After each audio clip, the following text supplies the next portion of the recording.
जय Hind. Welcome to my YouTube channel law का अड्डा। टुडेज टॉपिक इज सिटीजनशिप यानी कि नागरिकता। तो आज का टॉपिक स्टार्ट करने से पहले आप सभी लोग जा कर के मेरे चैनल को सब्सक्राइब और लाइक शेयर कर दीजिए। तो टॉपिक शुरू करने से पहले हम जान लें कि नागरिकता किसे कहते हैं या नागरिकता होता क्या चीज़ है।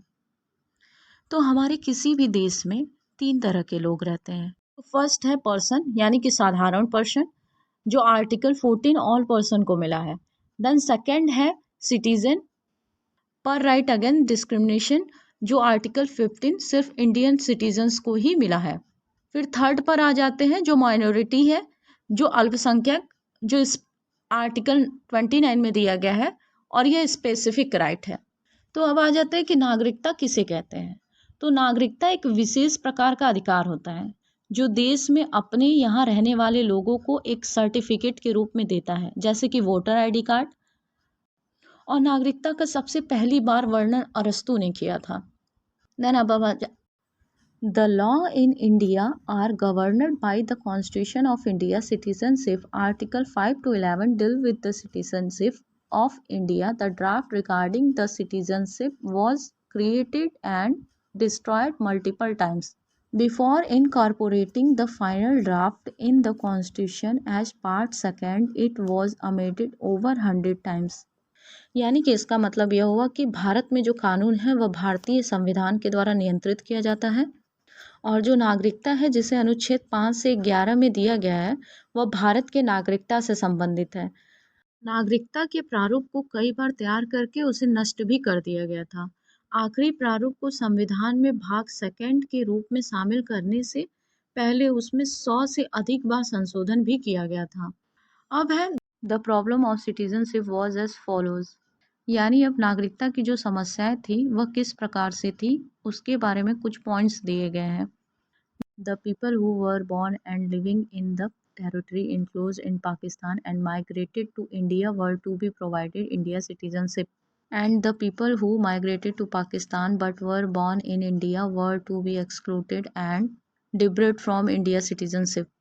यानी इसका मतलब यह हुआ कि जो लोग पाकिस्तान में जन्मे थे और वहीं रहते थे और भारत में आ गए, उन व्यक्तियों को भारतीय नागरिकता प्रदान की जानी थी, और जो लोग पाकिस्तान चले गए थे भले ही वह भारत में पैदा हुए थे, उन्हें भारतीय नागरिकता से बाहर कर दिया गया था।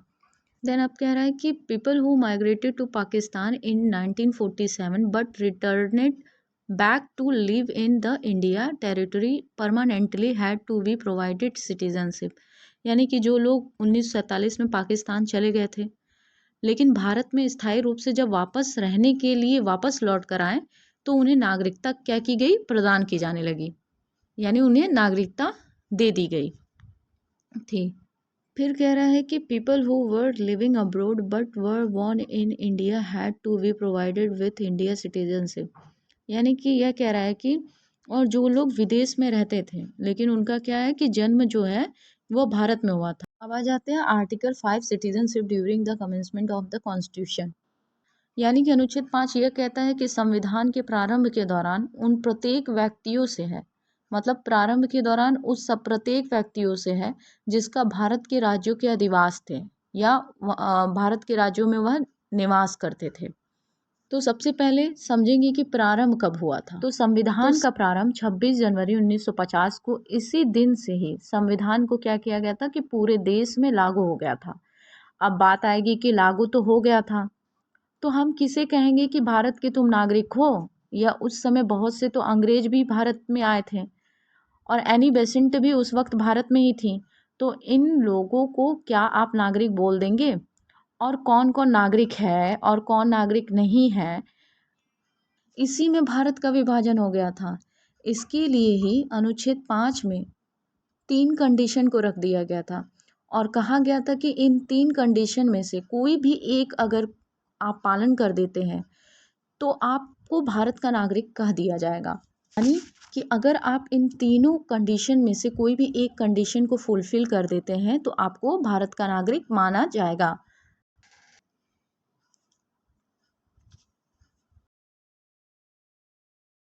कंडीशन है कि who was born in the India territory और यानी कि उसका जन्म भारत में हुआ हो।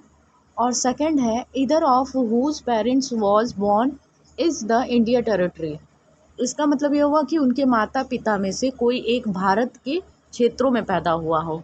An individual who has been ordinarily resident in the India territory for at least 5 years immediately preceding such commencement shall be a citizen of India. मतलब कि 5 साल पहले से यानी कि 1945 से आप इंडिया में रह रहे हैं, तो इन तीनों में से कोई भी कंडीशन अगर आप फुलफ़िल कर देते हैं तो आर्टिकल 5 के अंदर आपको भारतीय नागरिकता मिल जाएगी। एक इससे संबंधित महत्वपूर्ण एक केस था जो जिसमें DP Joshi versus state of Madhya Bharat के केस में यह कहा गया था कि पूरे भारत में केवल एक डोमिसाइल होता है, यानी कि कोई भी राज्य का निवास करने का स्थान नहीं है, सिर्फ और सिर्फ भारत का निवास स्थान या अधिवास है। देन आर्टिकल 6 यह कहता है, article 6 right of citizenship of certain person who have migrated to India territory from territory of Pakistan. यानी अनुच्छेद 6 यह कहता है कि जो व्यक्ति वर्तमान में पाकिस्तान से भारत में स्थानांतरित हो गए थे तो उन्हें इस संविधान के प्रारंभ में भारतीय नागरिक माना जाएगा। जैसे अब इसमें यह मान लीजिए कि यदि कोई व्यक्ति 19 जुलाई 1948 से पहले पाकिस्तान से भारत में आ गया था तो उस व्यक्ति को भारतीय नागरिकता माना जाएगा। यदि उस व्यक्ति के माता पिता या उसके दादा दादी में से कोई भी भारत में पैदा हुआ है और उसके प्रवास की जो तिथि है यानी कि जब से वह निवास कर रहा है, तो उस प्रवास की तिथि से 19 जुलाई 1948 के बाद निवास करने वाले लोगों को भारत सरकार के एक अधिकारी के द्वारा भारत के नागरिक के रूप में रजिस्ट्रेशन किया जाना चाहिए। लेकिन इस रजिस्ट्रेशन के लिए उस व्यक्ति को कम से कम 6 महीने के लिए भारत के राज्यों में निवास करना होगा, तभी हम उसे नागरिक माना जाएगा। Then article 7 right of citizenship of certain migrants to Pakistan.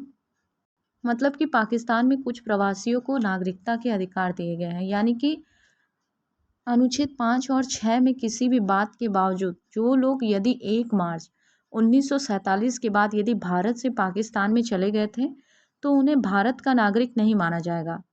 और अगर कोई व्यक्ति पाकिस्तान का प्रवास करने के बाद किसी भी कानून के प्राधिकारी के तहत जारी पुनर्वास या स्थायी रूप से लौटने का परमिट के तहत भारत में वापस लौट के आ गया है तो प्रत्येक ऐसे व्यक्ति को अनुच्छेद 6 के खंड बी के प्रयोजनों के लिए यानी कि आर्टिकल 6 के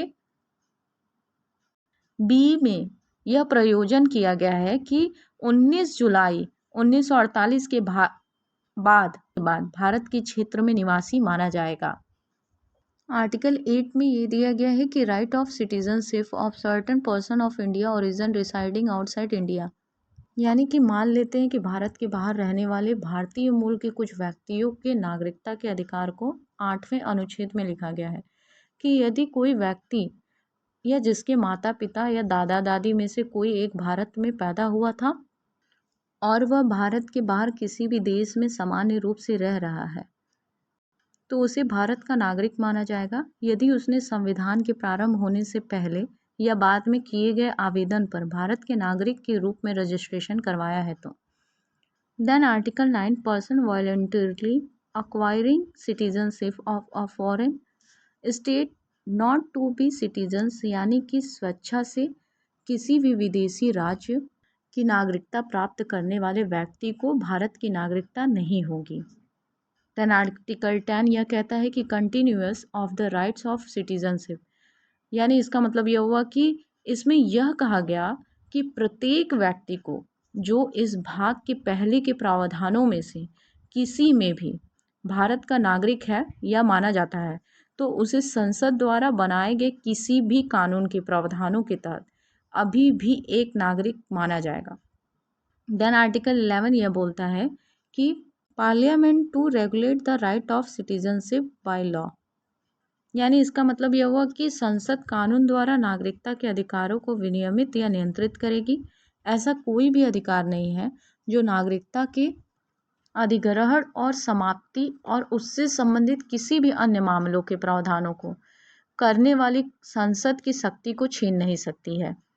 तो आज का क्लास बस इतना ही था। आपको क्लास कैसा लगा कमेंट्स में ज़रूर बताइएगा, और मेरे क्लास को लाइक, सब्सक्राइब एंड शेयर करना नहीं भूलिएगा।